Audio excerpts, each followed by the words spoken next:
This movie was just so real. Like, we've all done this at one point in our lives. Like, come on now, you know you did this before. You know you did everything in this movie before. Hello, movie lovers. I'm Trenton, and I love movies just like you, obviously, hopefully. So I watched The Ugly Stepsister. My expectations were pretty neutral, leaning towards high. The only thing I knew about this movie is that it was like a twisted take on the Cinderella story, and I was quite intrigued. I was quite intrigued by that idea. But did the movie meet my expectations?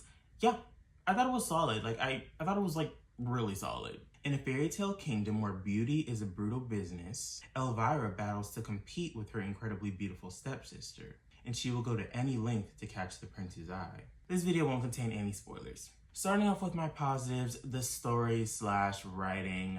Again, just a twisted take on a Cinderella story. I think it's just so, I don't want to say fun, but it's so just interesting. I just really liked just the movie conceptually, and I just really liked that it wasn't entirely predictable. Like, it was predictable, but like not in a way that kind of like tainted the movie, in my opinion. Now, the cinematography was great. This is a period piece, and I tend to not be the biggest fan of period pieces unless they're like stylized enough, and this movie was heavily stylized.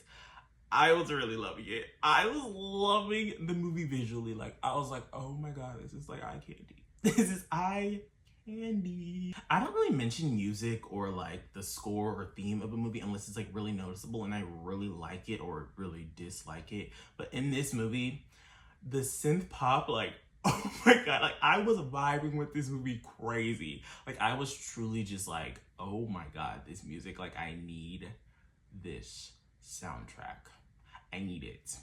Give me it. I need this. I love synth pop, please. The effects are also really solid. They use practical VFX, CGI, obviously, and oh my god, like it's practical, obviously, it is, but the VFX and the CGI, they are noticeable. They are noticeable, but it did not take me out because it just, like, I don't even want to say it's noticeable because it looks bad. I'm just saying it's noticeable in the sense that what is being shown on screen is so, like, ew. Like, what the hell? Like, it just, I don't know, it's noticeable, but like, to be honest, it wasn't distracting. Like, I still really liked all the effects in the movie. Tonally, I really liked the movie. I feel like it blended comedy and just seriousness really well. Like, I thought the movie was funny at times. I thought the movie was gnarly at times. I thought it was sad at times. Like, I really liked that they didn't go black and white. It was very much gray. Like, okay, this feels very surreal, very,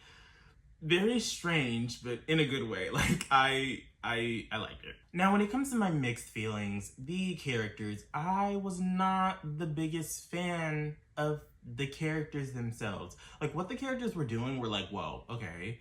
But like, I didn't like them, and I didn't think they were necessarily memorable as characters themselves. Just the decisions that they made were like, very much like, okay, that's memorable, but like, you yourself aren't that memorable, even though it is like relatable to like a certain degree. Well, not a certain degree, like a literal like degree, like very much relatable. Yeah, the characters just, I don't know. I didn't really vibe with really any of them. Also, the pacing, the movie's at about an hour, 45 minutes.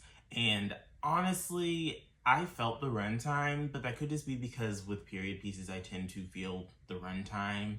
Like, I tend to feel it. Like, I don't know, even though the movie's very surreal, very dreamlike, and I was really vibing with the movie like the entire time, it did feel a little longer than it actually was. So that's why it's in the mix and not in my positive or my negative section, because like, I was still having a good time, but you know, it could be classified as a negative if a movie felt like it was going on for longer than it actually was. But I didn't find it that way. When it comes to my negatives, I don't have any negatives. Again, I just think all the visual aspects, technical aspects were just so solid, so effective. Like, it was just all really effective. Overall, I really enjoyed this movie. It was an experience, and I honestly just had a good time. And that's all that you could really ask for. I'm gonna give the movie a 3.5 out of 5, leaning more towards a 4 out of 5 than a 3 out of 5.